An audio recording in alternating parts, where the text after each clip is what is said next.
உங்களின் இல்லங்களையும் வாழ்வையும் இனிதே ஒளிமயமாக்கிட ஜிடி ராயலின் தீப்பெட்டிகள். தரமானது, பாதுகாப்பானது.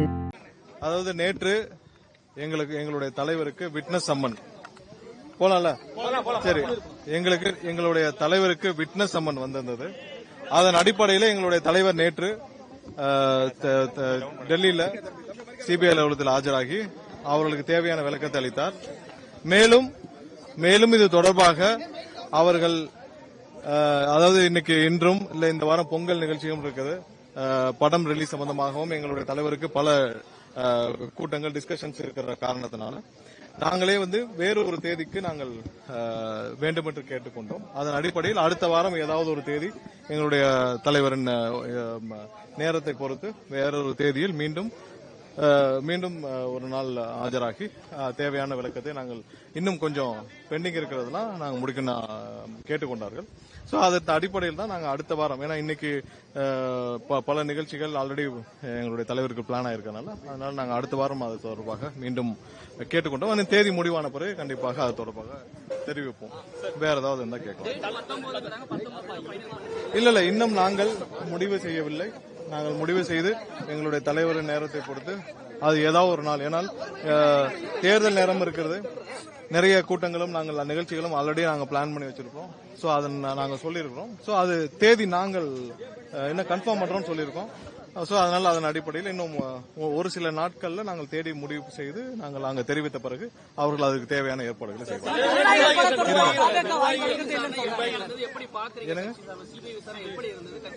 இல்ல எங்க பாருங்க, எங்களுடைய தலைவருக்கு வந்தது விட்னஸ் சம்மன். உங்க எல்லாருக்கும் தெரியும். உள்ள நடந்த உள்ள என்ன நடந்ததுன்ற தெரிவிக்கிறது அது மாண்பாக இருக்காது. கரூர் சம்பவத்தை பொறுத்தவரை எல்லாருக்கும் நாங்க பல தடவை சொல்லிட்டோம். தமிழக மக்கள் எல்லாருக்கும் தெரியும் அங்க என்ன நடந்துச்சுன்னு. ஒண்ணுல ஒரு சிம்பிள் உதாரணம், 607 காவல்துறை காவலர்கள் அங்க டிப்ளாய் பண்ணியிருந்தோம் சொல்லி சிஎம் சொல்லியிருந்தார். 607, அதாவது சும்மா குத்து மதிப்பால் 607 காவலர்கள் சட்டசபையில் சொல்லியிருந்தாரு. திரு டேவிட்சன் அவர்கள் 500 காவலர்னு சொல்லியிருந்தாரு.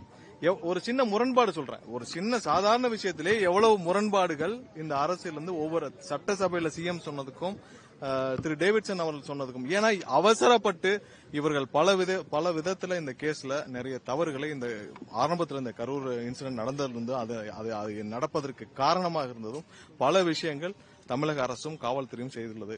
அது சம்பந்தப்பட்ட எல்லா விஷயத்தையும் எங்களால் முடிந்த அளவு நாங்கள் கொடுத்திருக்கிறோம். அடுத்ததாக கடந்த வாரம் கரூர் சம்பவத்தில், அதாவது போஸ்ட்மார்ட்டம்ல பல குளறுபடிகள் நடந்துள்ளது என்று நாங்கள் பல புகார்கள் முன்னே கூறியிருந்தோம்.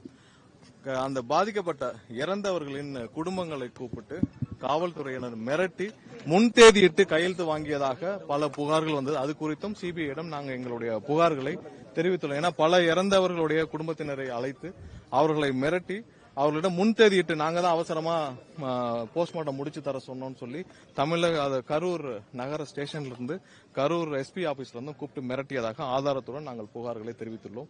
அது சம்பந்தமாக விரிவாக விசாரணை நடத்துவேன் என்று சிபிஐ தெரிவித்தார். கரூர் விஷயத்தில் நியாயம் கிடைக்கப்பட வேண்டும் அட் எனி காஸ்ட்.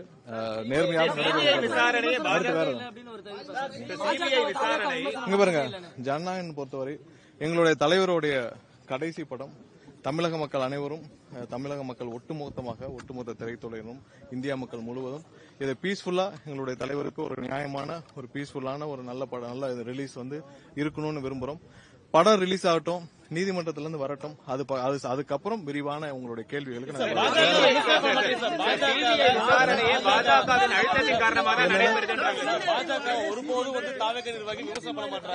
இல்ல இங்க பாருங்க, எங்களுடைய தலைவருடைய கடைசி படம் அது. அதனால நாங்கள் இது சம்பந்தமாக நீதிமன்றத்திலிருந்து முடியட்டும், இன்னும் ஒன்னாவது நீதிமன்றம் முடியட்டும், கண்டிப்பாக பேசுவோம். எல்லா விதத்திலும் ஒரே வருஷம் இங்க பாருங்க, கண்டிப்பாக இல்ல கண்டிப்பாக அதுக்கு எல்லாத்துக்கும் யார் ஆதரவு தெரிவித்த அனைவருக்கும் நாங்களுடைய நன்றி தெரிவித்துக்கிறோம். இது எங்களுடைய தலைவருடைய சென்டிமெண்டலா இது கடைசி படம். அது எல்லாருக்கும் நாங்க உணர்ச்சி பூர்வமாக அனைத்து எங்களுடைய தொண்டர்களும் சரி, தமிழக மக்களும் சரி, ஒட்டுமொத்த இந்திய மக்களும் இதுக்காக காத்துட்டு இருக்கோம். அது பீஸ்ஃபுல்லா முடியட்டும், அது ரிலீஸ் பீஸ்ஃபுல்லா முடியட்டும். உயர்நீதிமன்றத்திலும் உச்சநீதிமன்றத்திலும் நாங்கள் அனைவரும் நல்ல ஒரு ரிசல்ட் வரும் காத்துட்டு இருக்கோம்.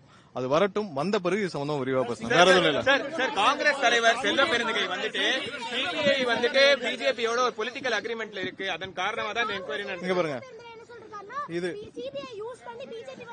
பிஜேபி பிரஷர் சொல்றாங்க. இங்க பாருங்க, நாங்க இது சம்பந்தமா முதல் நாள் போனப்பே சொல்லியிருக்கோம். எங்களுடைய நிலைப்பாட்டில் எந்தவித மாற்றம் இருக்காதுன்னு தெளிவாக போன தடவை நாங்க சிபிஐ போனப்போ சொல்லியிருக்கிறோம். அதனால அதை மட்டுமே நீங்க எப்பயுமே எடுத்துக்கோங்க, அதை கடைசி கருத்தாக எடுத்துக்கோங்க. இதுல எங்களுடைய நிலைப்பாட்டில் எந்த வித மாற்றமும் இருக்காது. மற்றபடி எல்லாமே இந்த ஜனநாயகம் ரிலீஸ்க்கு அப்புறம் உச்சநீதிமன்றம் வந்த பிறகு சொல்றோம். நன்றி.